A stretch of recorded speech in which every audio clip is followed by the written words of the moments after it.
Tanggalin ang bus carousel at maningil ng congestion fee. Kabilang po yan sa mga ideyang pinalutang para mas lumuwag umano ang EDSA. Pero umani ng pagtutol mula sa ilang pasahero at motorista. Nirekomenda na alisin yung EDSA bus carousel? What? Are you kidding me? Isa ito sa mga best transpo option na pwede mong sakyan. Magpupunta ka or babiyahe ka, magko-commute ka dito sa EDSA. Tapos may tungaw na magre-recommend na alisin ito. Are you freaking kidding me? Tapos ang gusto doon na lang sa MRT. Makipagsiksikan ka, pumila, at maging sardinas ka gaya ng mga unang panahon.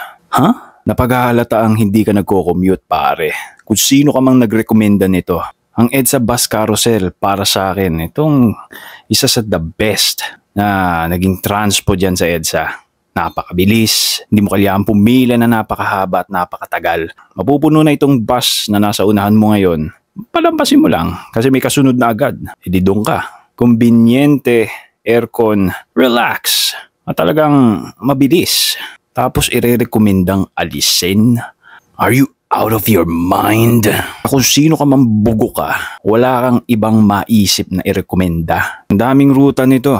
At pagkakaalam ko 24/7 din ito. Compare mo sa MRT na may oras lang. Haba pa ng pila, pusang gala. Kaya nung una kong narinig tong balita na ito, nanggigigil ako Ginigigil mo kami, ha? Halatang hindi ka nagko-commute, ha? Kasi may private car ka? Kaya yan ang recommendation mo, boy. Para makinabang ang mga pribadong kotse dyan sa EDSA at kami ang mawalan. Kami mga commuter, boy. Bis na magdagdag ka ng option, balak mo, nirekomenda mo na bawasan. Anong kagunggungan yan, ha?